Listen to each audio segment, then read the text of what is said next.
Hi everyone, how you guys doing? Question: is the dog crate good or bad for my dog?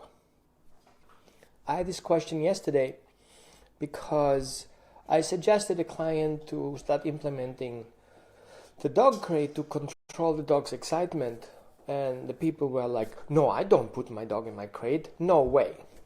And so I was thinking about talking about dog crates. First of all, dog crates are not punishing tools. It's a misconception that putting the dog in a crate for timeout is bad for the dog.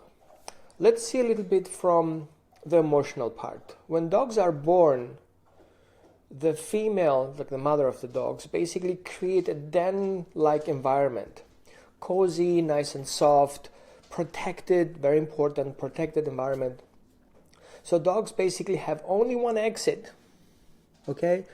The one front exit. Everything else is protected. It's a sense of security and safety for the dogs. So I'm Roman with Roman's Canine Training. I have a holistic approach, and I encourage people to teach their dogs force-free, pain-free, and without blaming them for being wrong. So I think crate training is a very important piece of potty training, of calmness, of good relationship with your dog. And you're welcome to share it with your friends or your favorite Facebook group, because I think we need to spread the right word out there. First thing, we should not use the crate as punishing tool. I know sometimes we get frustrated and we want to get rid of the dog, and that point is like, get in the crate and shut the bark up and don't talk anymore. Click. I get it. It's understandable, frustration, but we need to be aware of that is a short-term solution. It only helps you a certain amount of time, and then it will backfire. There's no way the dog takes it for no reason. So he will react in one way or the other. So one thing I would like you to introduce is teaching the dog that crate is part of a job.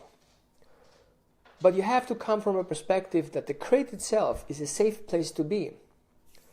So I was going to the living room. I have a crate available for one of my dogs who is very stressed in general. He gets stressed when things are out of his control. He has a severe trauma from the past, from a past owner. I got him as a rescue from a non-kill shelter who was like, he got on a do not adopt list, and then eventually he got into the kill list for behavior. So the rescue and the shelter tried really to get this best to get him out of there. So that's how it got to me. Now, the first struggle we had in the beginning was the crate, because he was taught by his previous owner when he was mean, he was biting or being a jerk, he would just be in the crate, close the door, no water, no bed, he was just in a plastic cage. And that caused a lot of stress, because the dog was basically perceiving his safe space as dangerous, and therefore he wouldn't choose it. And then he got overwhelmed, and then he was reactive. So the reason why he got actually reactive, because he didn't have a safe place to go. And sometimes having a dog access to a bed does not really give him that safety, because the bed is exposed. It's elevated, of course, it's a good strategic point, but if a dog wants to be in a confined place, that is not a good place to be. It's the best place maybe available, but not a particular place he would appreciate. So you will see dogs going in the corners. They try to have always at least two corners protected, so they have less to worry about. And that's what about safety is. Safety is about not worrying about things. And so trauma kicks in when dogs have been neglected, they were not being provided safe place, they are always in worry for the safety, they are worried about the safety of their owners, and all of a sudden they become overwhelmed and reactive to things that are very simple. For example, somebody knocks at the door and the dog goes ballistic because he's overworked and overstressed. So when we implement the dog training, the crate training, we want to start with a very nice idea.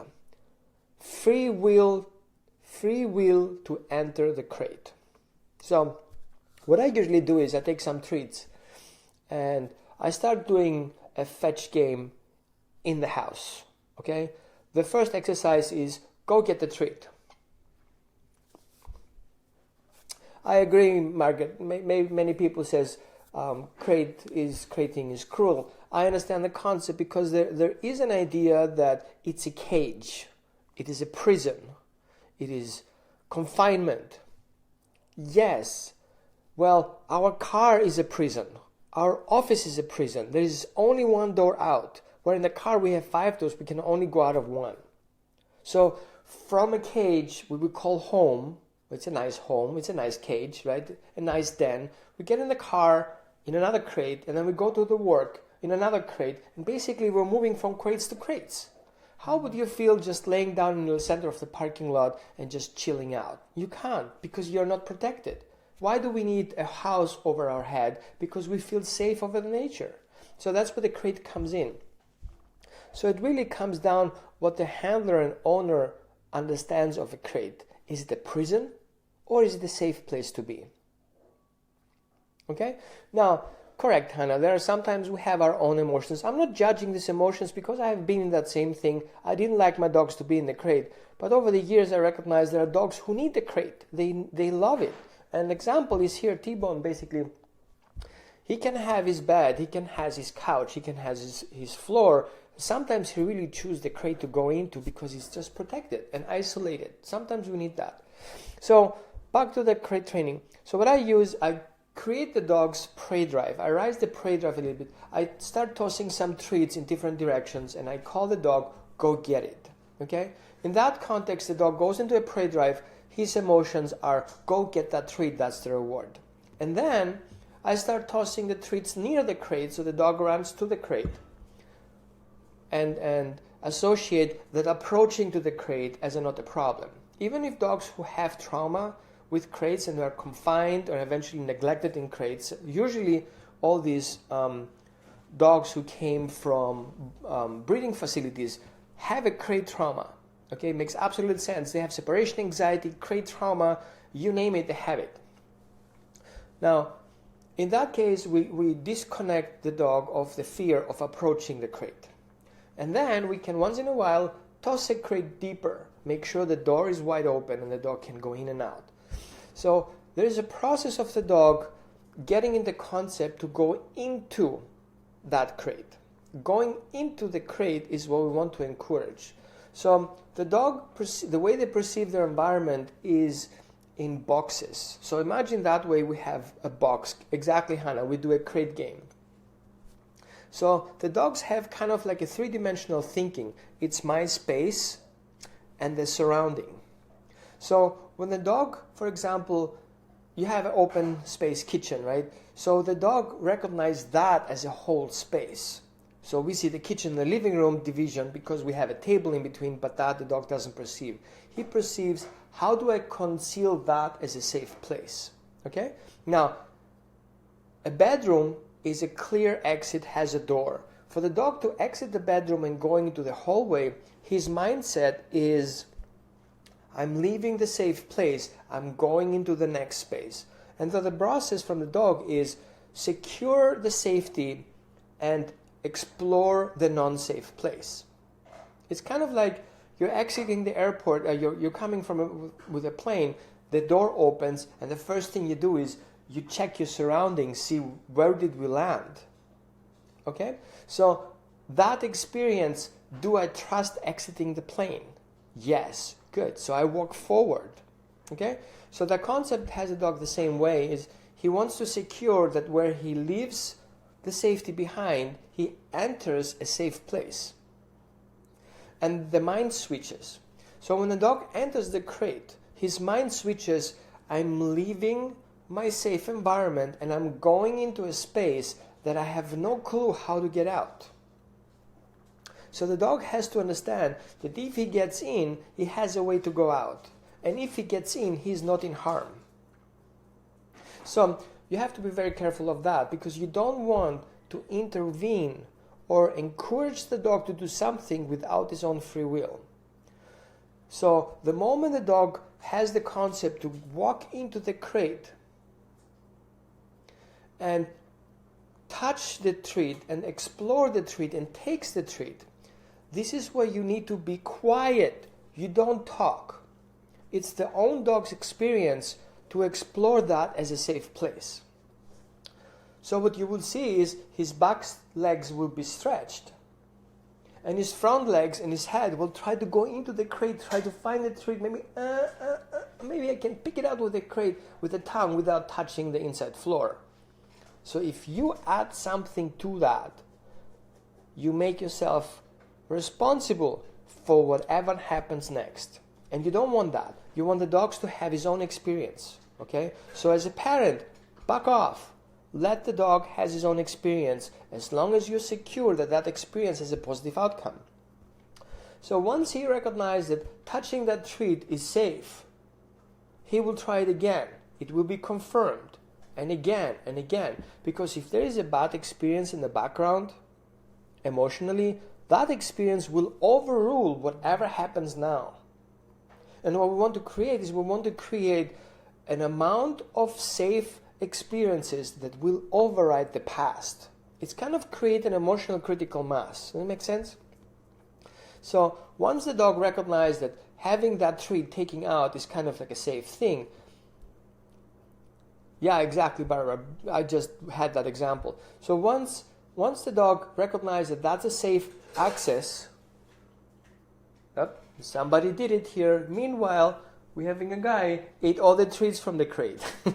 It would be my next homework, but it's okay. So we want to explore that particular moment where the dog lets go of his mind and trust walking into the crate. And for those guys who take your dog into the bathtub for a quick bath, I don't say the 150-pound dogs, you don't have a room to handle, but the small dogs, we pick them up and put them in the sink. Or for the medium dogs, we pick them up and put them in the bathtub. Recognize that the dog visually and emotionally has no way to get out. And now all of a sudden, because of the curves and because of the clear white color the bathtub has, the dog doesn't even recognize the corners and the shape of that space. So the dog goes into a panic mode. It's kind of like I put you on a glass shield and underneath there is nothing. It's just emptiness. And you panic because you don't see a floor, you don't see a relationship between where you're standing and your surrounding. You're going to lose that. And so the dog has a very sensitive understanding of putting himself in a situation where there is no way out. Okay? Now, done with that talk. Now, once the dog starts trusting it, he would just put his first leg in, this front leg, and then his second leg in. And you're still quiet. You don't say a word. Okay? And for you guys who kind of got the message what's going on here, you can welcome to share that on your page or something. Just put some words on it. Hi, Ben. So Ben is a fellow trainer in California. He's also an ex-Phoenix citizen.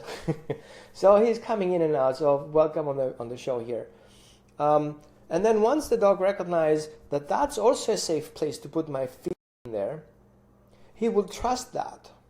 And then still you have to be quiet because you want the dog to trust his actions to put half of his body inside the crate and take some treats. And then you want to give the dog a chance to get comfortable with that. Okay, how many times can I do that without being in danger? Okay, 1, 2, 3, 4, 5 times. Well, you know what? It's nothing happening here. Maybe it's okay. Maybe it's okay to do more of the treats. Now, your technical skills, okay, is to toss the treat far enough inside, so in multiple layers, and not tossing out of the crate. So keep it local there. So the dog can walk into and eventually go all the way back to the crate. So for example, if I have my dogs coming in from here, you don't want the treats here all the time. You want the treats a little bit separated in different places, especially on that corner. So when the dog walks in, he has basically to put his whole physical body to achieve that treat over there. So what I usually do is I take a small dog food bowl and put him some super yummy stuff, irresistible chicken, okay? Not a chicken souffle, just a chicken, okay, just plain, not raw. In that case, I want it like cooked or, this dry liver treats. When the dog has that smell coming in, you want to get him fully into prey drive, like go get that no matter what. So once the dog enters that space and he touches finally the last corner in there, his further back legs either a super long stretched, he looks like a stretched dachshund, okay? Still be quiet, still you don't say a word, let the dog experience it.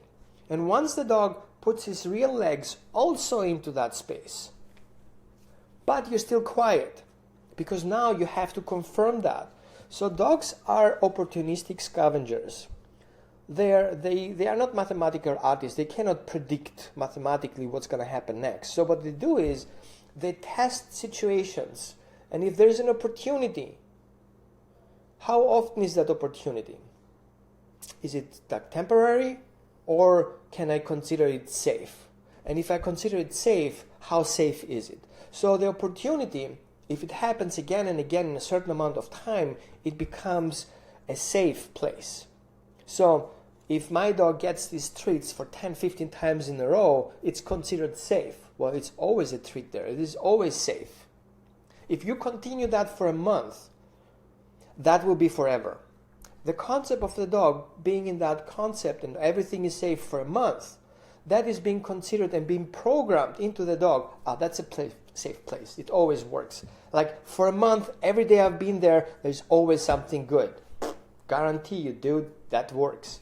Now that the dog is in there, thank you, Margaret. You can share it, you can download it, I guess. So once you get the dog to go into that crate and already confirms that going into, there's a good way to get out. Now is where I as a handler can predict that action. And this is where my words come in. So now that I can predict that my dog will walk in with his whole body, the only thing he understands is in there, it's safe. I toss the treat, and as soon as the dog goes into with all this, power, like I want to get my treat in there, that you call kennel up. That mindset of going into a safe place to get what I want, I call kennel up. Easy, right? Kennel up, you toss the treat, and the dog is like, oh, I know that trick. He walks in, gets the treat, returns. Hi, Matthew. So the next thing you want to do is, once you confirm that area, then I will go back in a bit. Okay, let's answer that. One question. Is it always safe? Why use a treat to get the dog to see that? Let me understand the question. If it's always safe. Yeah, good question. Well, because I want a dog to have a motivation. I want a dog to associate going into a crate with a motivation to get. Okay? So it's not really about the treat. For now it is, because we want to create a bridge between the existing fear of going into a confined space and achieving something good from it. Okay? This is where I want to turn it around. So I don't want to reward the dog for being fearful and lure him inside. I want the dog to walk into the crate on his own free will. Because of that motivation, I want to get what I want. And because I already increased his prey drive, you haven't seen that, but in the very beginning, we were talking about getting a dog into prey drive by tossing several treats all over the place so the dog gets into a prey drive. And then once that, then I start question, is the motivation of being safe not enough? Well, good question. We have to transfer that of motivation for safety. It has to become an exchange, because the dog considers unsafe to be in the crate. But then you will go further down. We will motivate the treat into a job. The dog, why he goes into the crate, is because of that safe space. In that safe space, we will create a job around it. And eventually, if the dog has separation anxiety, going into a crate becomes a job because it's safe to remain there until I return. Okay? I hope that makes sense, Ben. So Ben is a fellow dog trainer and behaviorist. So I love his questions. I'm really pumping up the question power, okay? Now, then, once we have that safe, I want the dog to learn that once you're in and you make a turn to want to get out, I may ask you the question, sit, or do something to get out of there. So, thank you, Ben, me too. So, when the dog returns, and this is where Ben's question comes in, what about the treat motivation? Why do I need to treat my dog to motivate to go into a safe place? Because now I need the bridging. Now I want the dog to want to remain in the same crate because he wants to continue the job. So once the dog goes in and makes a U-turn and wants to get out, I say, hey, give me a minute. And he's like, what? How about I give you a treat? And he's like, a treat? And you're like, yeah, I have a treat. What do you want to do for that? Oh, I want to get out. Okay, for you to get out, I would like you to give you a treat instead. I give you a treat and then you can go out. And the dog will be like, do not compute, do not compute. That's fine, no big deal. Now, get out and get a treat. But what I want to create a pause between the dog being in a safe place and then switching to get out in his mindset. I want him to switch and wait. Not wanting to get out, but expecting something in exchange. Make sense? Now all of a sudden we have a two-way communication. Before, we had a one-way communication from I want into a questions, what do I do for it? Okay, now the dog is in the crate, he makes a U-turn, he wants to get out, and you're like, hey, wait a minute, you want that treat? And he's like, yeah, good, here it is. But in that moment, the dog stops wanting to get out. He gives up the intention to leave the space and change his intentions to get the reward. Good. Now all of a sudden we see the dog was on free will. He chooses to stop his action and communicate with you about that what you have as a reward. Now we have an exchange. Treat versus not wanting to get out of the crate. You do that several times. Now the dog expects next time he makes a U-turn, or you do this thing trade, right? Yeah, exactly. That's what I do. So you really want that, right? Yeah, give it to me. He says, wait, how about you give me a sit?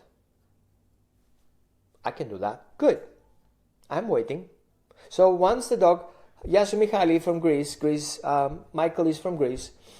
Once the dog expects a treat, you can ask him to sit. He sits, he gets a reward. I know you have the right to calm vibes to be the bridge, but opposed to use the foreign treat. You are the treat, Roman.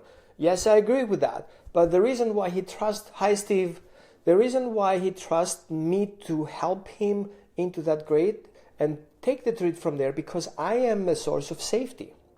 So, of course, you cannot just get a dog out from the street, teach him a crate training, and you expect him to trust you, take the treat. You don't have yet a relationship yet. Okay? Thank you, Ben, for mentioning it. So, once you establish that relationship, then you can do this crate training, the crate training. Now, back to the change. Once the dog changes his mind to come out, and then all of a sudden he needs to sit to get your reward. Now you have an exchange. You don't reward the dog for being in the crate, you're rewarding the dog for sitting. Now all of a sudden you move the payment plan from getting into the crate into do a job for it. Going in the crate, you do a job and you get rewarded. And now the dog all of a sudden starts moving that motivation from the treat into a job.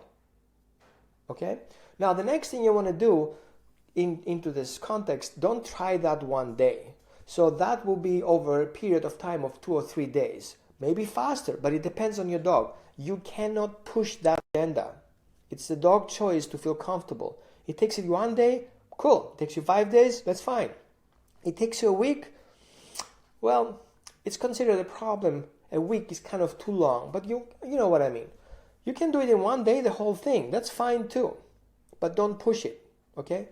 Now, the dog is back in state, and now he sits for you because he expects a treat, because you start creating a routine, okay? Into the crate, you stop, you don't want to go out, but you want a treat in the reward, good. And now I'm asking you something to do. How about you give me a paw? How about a touch? How about laying down? And all of a sudden, the dog goes into the crate, turns around, and expects to get a performance directions. What do you want me to do in the crate? I want you to be calm. I want you to focus on me. I want you to give me something in exchange so I can reward you for that. And all of a sudden, now we start creating a job around it. Kennel up, the dog goes inside and waits for further instructions. That's the key. In the crate and wait for further instructions. Good? And from there then you explore the whole wide range of options that you have as a trainer, as parent. What do you want the dog to do next? This is where the key comes in. This is where your teaching comes in. I want you to be calm. I want you to stay. I want you to wait. I will be out for a minute and then come back again. And now, but you need to still close the door.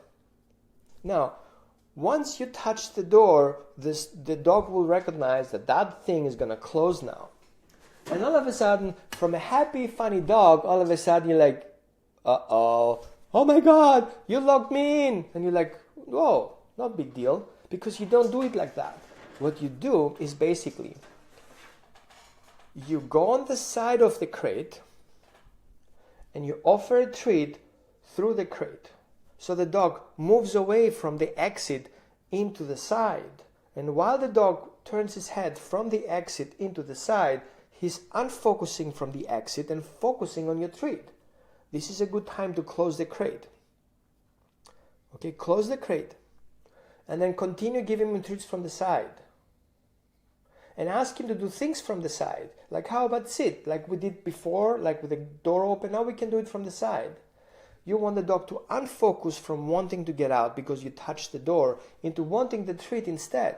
It's his choice to choose door or reward. When the dog chooses reward, you know exactly he makes it on his own free will. Yeah, we use his prey drive for that.